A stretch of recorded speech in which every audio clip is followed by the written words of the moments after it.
प्रिय विद्यार्थी, आज हम पढ़ते हैं प्रकृति के सुकुमार कवि सुमित्रानंदन पंत जी की कविता वे आंखें।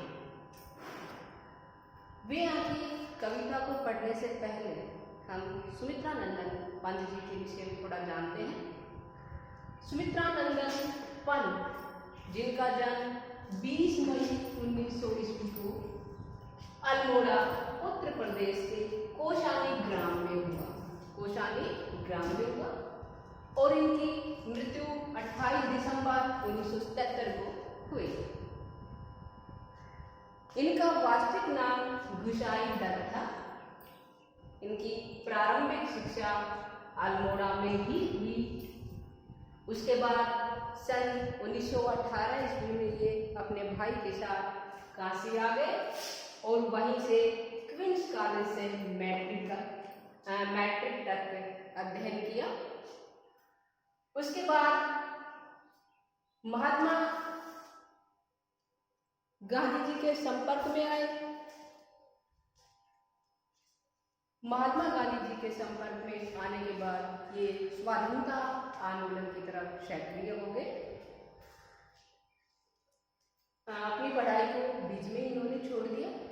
हिंदी, अंग्रेजी, बंगला, संस्कृत आदि भाषाओं का स्वाध्याय इन्होंने किया। 1938 ईस्वी में मासिक पत्रिका रूपाभ का संपादन किया इन्होंने। 1960 ईस्वी में इनकी काव्य रचना कला और बुढ़ाचान, इस पर इन्हें साहित्य अकादमी पुरस्कार मिला। 1968 ईस्वी में इनका जो काव्य संग्रह है चिदंबरा, इस पर इन्हें हिंदी साहित्य का सर्वोच्च पुरस्कार ज्ञानपीठ पुरस्कार मिला। सन 1961 ईस्वी में भारत सरकार ने इन्हें पद्म भूषण पुरस्कार से सम्मानित किया। इनकी जो कविता है वे आंखें, ये प्रगतिशील दौर की कविता है। इस कविता में कवि ने विकास की विरोधाभासी अवधारणाओं पर करारा प्रहार किया है।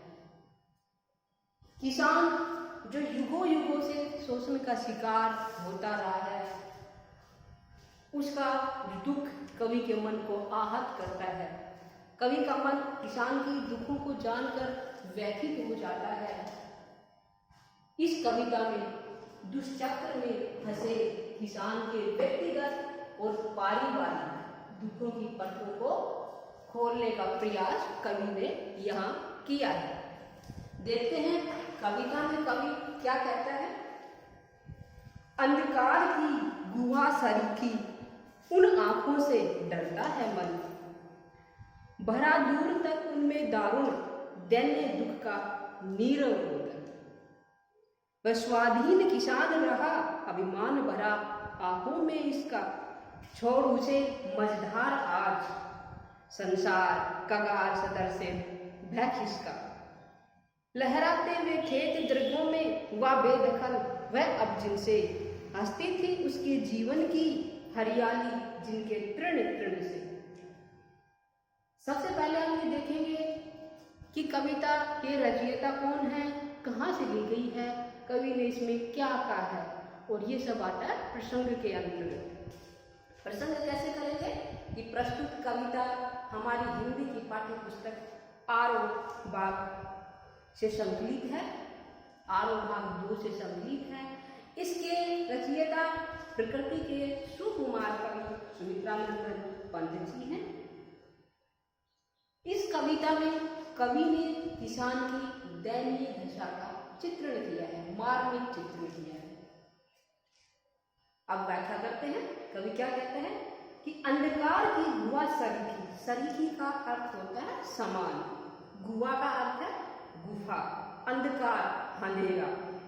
कवि कहता है कि किसान की आंखें हैं वो अंधकार की गुफा के समान है, अंधेरे की गुफा के समान है, और उन आंखों से डरता है मन। किसान की उन आंखों को जो अंधेरे की गुफा के समान है, देखकर कवि का मन डर जाता है, कवि भयभीत हो जाता है। भरा दूर तक उनमें दारुण दैन्य दुख का नीरव रोदन। किसान की उन आंखों में कठोर दीनता के दुख का नीरव मूक रोदन रोना। कि किसान की उन आंखों में कठोर दीनता का मूक रोदन भरा हुआ है और उनको देखकर कवि का मन डर जाता है। आगे क्या कहता है कवि? वह स्वाधीन किसान रहा अभिमान भरा आंखों में इसका। कि जब स्वाधीनता से पहले किसान भी ये सोचता था कि जब देश स्वतंत्र होगा, हम स्वाधीन होंगे, तो हमारे भी अपने खेत होंगे, खलिहान होंगे, हमारी आंखों में भी स्वाधीनता का सपना है, स्वाधीन होने का अभिमान है। लेकिन छोड़ उसे मझधार आज संसार का गाज सदर से वह किसका। लेकिन स्वाधीनता के बाद भी उसके जो दुख थे, उसकी जो स्थिति थी, वो वैसी की वैसी है। किसी ने भी किसान की दुखों के बारे में, किसान की अवस्था के बारे में नहीं सोचा। स्वाधीन होने के बाद भी जैसे पहले स्थिति थी, आज भी उसकी वैसी ही स्थिति है, आज भी उसका वैसा ही उसी तरह से शोषण किया जा रहा है। कह रहा कि छोड़ उसे मझधार आज, उस किसान को मझधार में छोड़कर, बीच में ही छोड़ के ये संसार के लोग कगार सदर से किसका, नदी कगार किनारा सदर से के समान, नदी के किनारे के समान खिसक गया है। जैसे पहले हालात थी उसी हालात को छोड़कर आगे बढ़ गया है, उसकी तरफ कोई ध्यान नहीं दिया जा रहा। लहराते हुए खेत द्रव्यों में वह बेदखल, वह अब जिनसे हंसती थी उसके जीवन की हरियाली जिनके तृण तृण से। स्वतंत्रता से पहले उसकी आंखों में भी लहराते खेतों को देखने के सपने थे। वो सपने देखता था कि मेरे पास भी लहराते हुए, फसल से लहराते हुए हरे भरे खेत होंगे। लेकिन अब उन खेतों से भी वो बेदखल हो गया है, वो खेत भी उससे छीन लिए गए हैं। हंसती थी उसके जीवन की हरियाली, उसके जीवन में हरियाली अर्थात खुशी थी, उसका जीवन खुशियों से भरा हुआ था।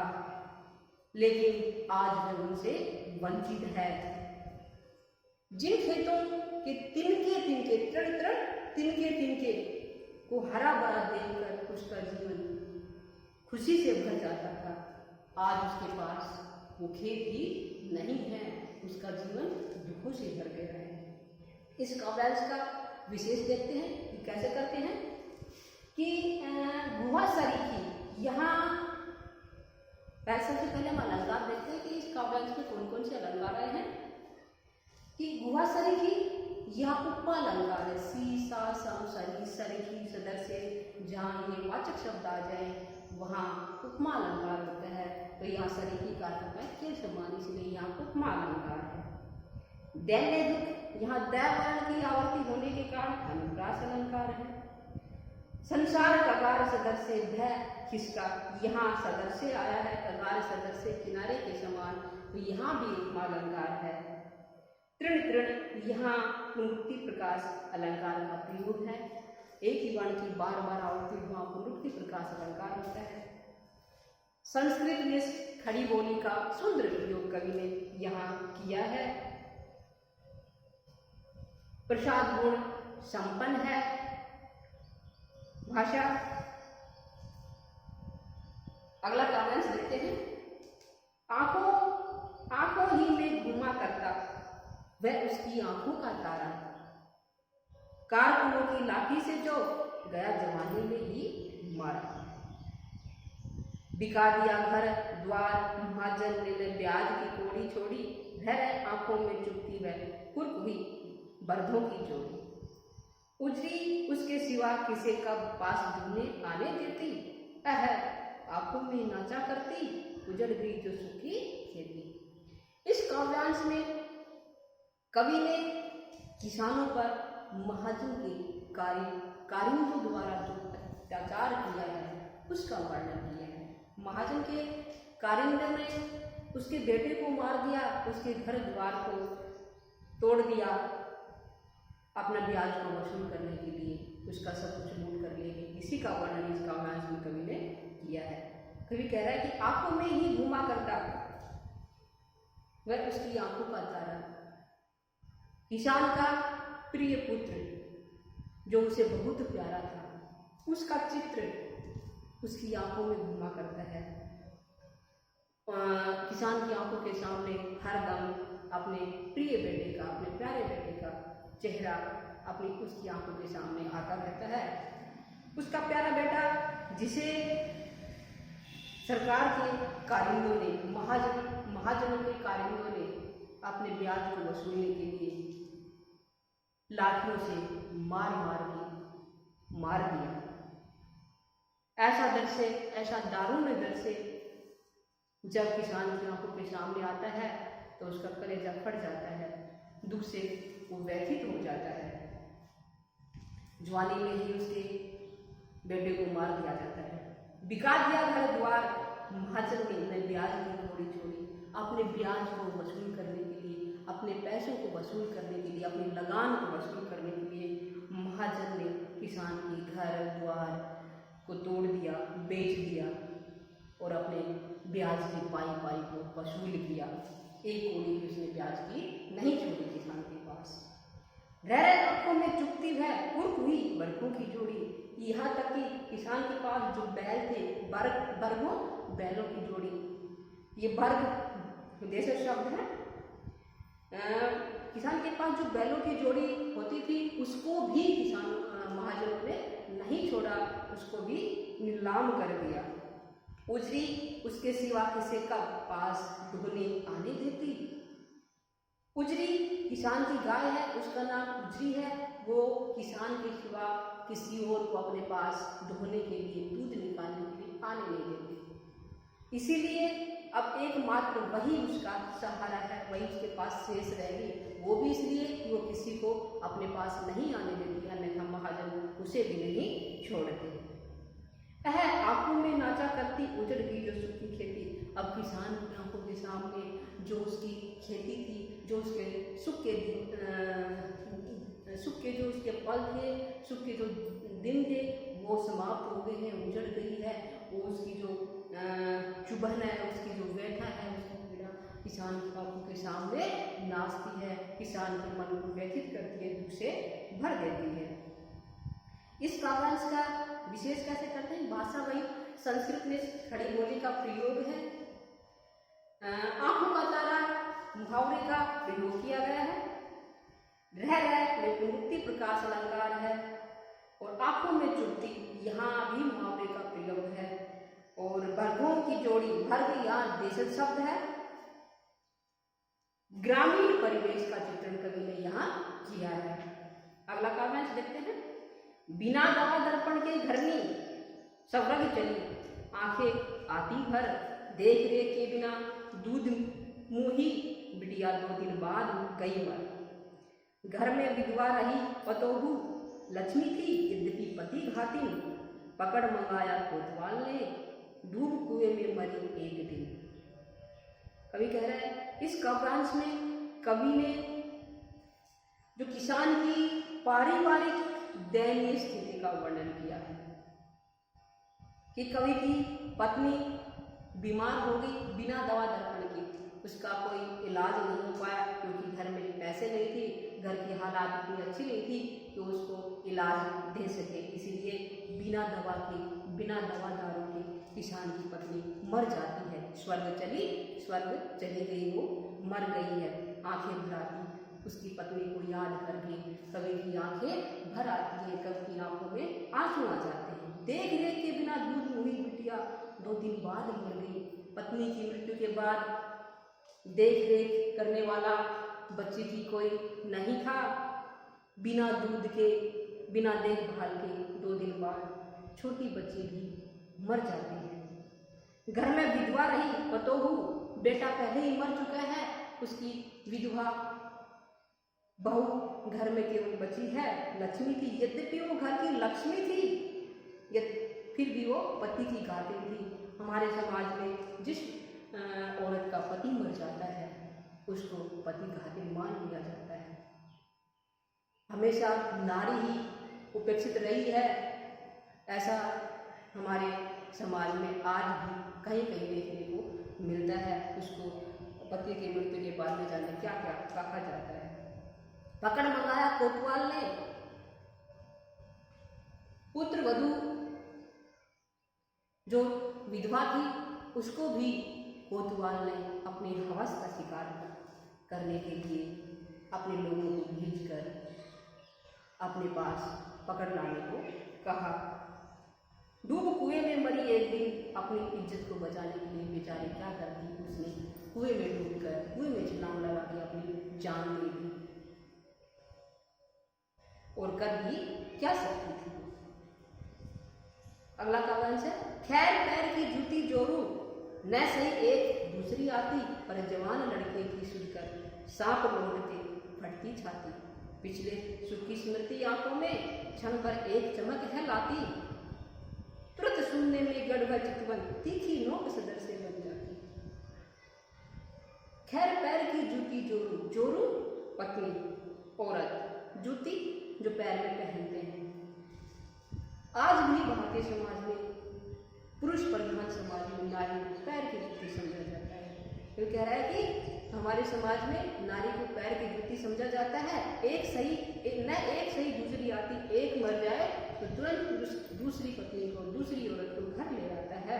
पर जवान लड़के की सुनकर, परंतु जो किसान है अपने पुत्र की याद करके, शुद्ध करना याद करना, अपने पुत्र को याद करके सांप लौटते फटती छाती, उसकी छाती पर सांप लौटने लगते हैं, उसका कलेजा दुख से फटने लगता है। उसके पुत्र की जैसे उसे याद आती है। पिछले सुख की स्मृति आंखों में क्षण भर एक चमक है लाती। उसके जीवन में जो पीछे सुख थे उनको याद करके उसकी आंखों में एक चमक आ जाती है। तुरंत सुनने में गड़बड़ चितवन, लेकिन तुरंत ही उसे अपने वर्तमान जीवन की याद आती है जिसमें केवल दुख ही दुख है। तो तीखी नोक सदर से बन जाती। जो उसकी जो चितवन है, चितवन का अर्थ है देखने का ढंग, जो उसके अब देखने का ढंग है वो तीखी नोक के समान उसे चुभने लगता है। उसके जो दुख हैं वो उसे चुभने लगते हैं, उसे पीड़ा पहुंचाने लगते हैं। विशेष कैसे करेंगे इस काव्यांश का, देखिए भाषा सरल स्पष्ट प्रभावमयी है। संस्कृत ने खड़ी बोली का कवि ने प्रयोग किया है। दवा दर्पण दैवर्ण की आवर्ती होने के कारण यहाँ अनुप्रास अलंकार है। आंखें आती भर, यहाँ आंख भराना मुहावरे का प्रयोग है। घरनी शवरग लक्ष्मी ये तद्भव शब्द है। और इस काव्यांश में कवि ने पुलिस के अत्याचारों का वर्णन किया कि कोतवाल के कार्य में आते हैं और किसान के पुत्र वधू को पकड़ के ले जाते हैं। तो यहाँ पुलिस के अत्याचारों का वर्णन कवि ने किया है। अगले काव्यांश में पैर की जूती, यहाँ भी मुहावरे का प्रयोग है। सांप लौटना, छाती फटना ये भी मुहावरे हैं। और नोक सदर से बन जाती, यहाँ उपमा अलंकार का प्रयोग है। उम्मीद करती हूँ ये कविता आपने अच्छे से पढ़ी है। आज के लिए इतना ही, धन्यवाद।